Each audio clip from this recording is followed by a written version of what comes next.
The LA Lakers have been the story of the first week of the NBA season, coming out of the gates looking like a completely different team, which is strange because they're literally the exact same team as last year. Other than a healthy Gabe Vincent and rookie first-round pick Dalton Knecht, both of whom projected as lower rotation players, the Lakers have essentially the exact same roster this season that they did last season, but it's clear that things are completely different. And there's, of course, one major difference from this year to last year: the head coach. Redick has come in and completely revitalized this Lakers team, and I'll be honest, I did not expect this at all. During the offseason, I openly said that I didn't love the idea of bringing in Redick as the head coach of the team. Between that and the Bronny thing, it felt like the Lakers were just completely run by LeBron himself, and that level of influence for any player, much less one that might not be in the league next year, did not seem like a good thing. But it was more than that. The dynamic of this entire situation was just so strange. A few months prior to Redick becoming the head coach of the team, him and LeBron launched a podcast together centered around actually breaking down and analyzing basketball piece by piece.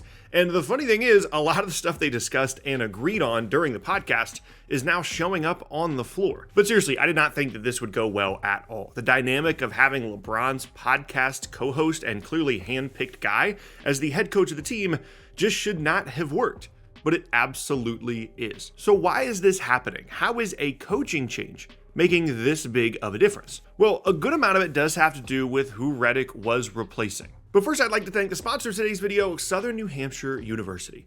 You might not know this, but I did actually get a 4-year degree before all this YouTube stuff started, and I worked in the sport management field before this became my full-time job. And even now, I'm so thankful that I have that degree, and I use those skills that I learned in that program basically every single day. I learned about marketing, business. There's an analytical side of sports that I got some insight on. And all of that is extremely helpful, not only in what I do, but there are a ton of industries out there that a sport management degree applies to as well. And SNHU has one of the largest accredited nonprofit online degree offerings in the country, while also having some of the lowest online tuition rates as well. And it isn't just sport management either. They have a variety of programs to get you on the path to a career you're passionate about. And it isn't just school. Their courses are taught by faculty with real world experience, so you have opportunities to connect with people in the industry. And when you graduate, SNHU will be there to help you as you begin your job hunt. If you're interested, make sure you click the link in the description to help you get started with a sport management degree. And thank you again to Southern New Hampshire University for sponsoring this video. Okay, now back to the Lakers. As impressive as Redick has been as the coach, and I'll get to some of the things that he's improved specifically, we do have to acknowledge the former head coach of the Lakers, Darvin Ham. When Ham was hired, it represented a different philosophy from the Lakers organization in choosing a new head coach. Rather than bringing in a retread head coach from another team, they actually went the route of picking an up-and-coming assistant from another team, signing Ham after a successful stint as an assistant with the Bucks, and prior to that, he was on staff with the Hawks and the Lakers as well. And at the time, he was a pretty sought-after head coaching candidate. His name had come up multiple off seasons in a row around the league, and it was generally seen as a good thing that the Lakers were adding a guy that could, in theory, have a high ceiling as a coach rather than just another Frank Vogel type. Now, granted, they did win a title with Vogel, but the point remains. There was real excitement about what Ham would be as head coach of the Lakers, but as we all know, his tenure with the team lasted only 2 years. Now, I do want to give him credit. The Lakers made the conference finals in his first season and made the playoffs in year 2, and won the in-season tournament for whatever that's worth, so there was some success. But the real difference here is in how additive each of these coaches have been to the pieces on the team. And although it is very early, so far, Redick has done a fantastic job in completely reshaping how the Lakers play. Under Ham, the Lakers had a very clear style. They wanted to attack the rim at all costs and try to lead the league in paint points and free throws, which with LeBron and Anthony Davis leading the way is a solid strategy and something that Redick has also attempted to implement. The problem was, under Ham, that never manifested itself into a top half of the league offensive rating. On a points per game basis, they were actually pretty high up in the league, but that's because they were a top 5 team in pace both seasons. And in general, the Lakers were at best a league average offensive team, even in a year like last year when LeBron and AD were both pretty healthy. Which leads me to what I think is the biggest difference between Redick and Ham: how the star players are being used. Under Ham, the Lakers were very reliant on individual offensive play to create opportunities, whether that be LeBron in the pick and roll, AD isolated in the mid-post, D'Lo or Austin Reeves getting some pick and roll opportunities. It was all built around one spot on the floor: wherever the ball was. Now that does work for some teams, but the Lakers don't have a Luka level guy to create everything for them efficiently, and it also puts an incredible amount of strain on their top guys to create every time down the floor. They played fast, they got to the rim, they got to the free throw line, but there was never anything easy. There was never a backdoor cut and an out of bounds play to get a wide open layup. There was never a slip screen that would lead to a kick out for a wide open three.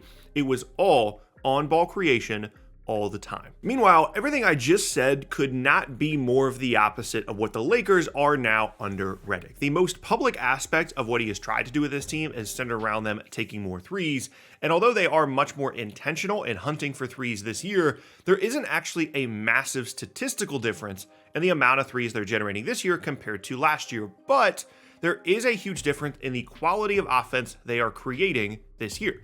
Watching highlights for the Lakers under Redick compared to Ham is like watching two completely different basketball teams on offense, despite basically the exact same personnel. While last year all the focus was on whoever had the ball, this year other teams actually have to guard all 5 positions on the floor against the Lakers, and it has opened everything up.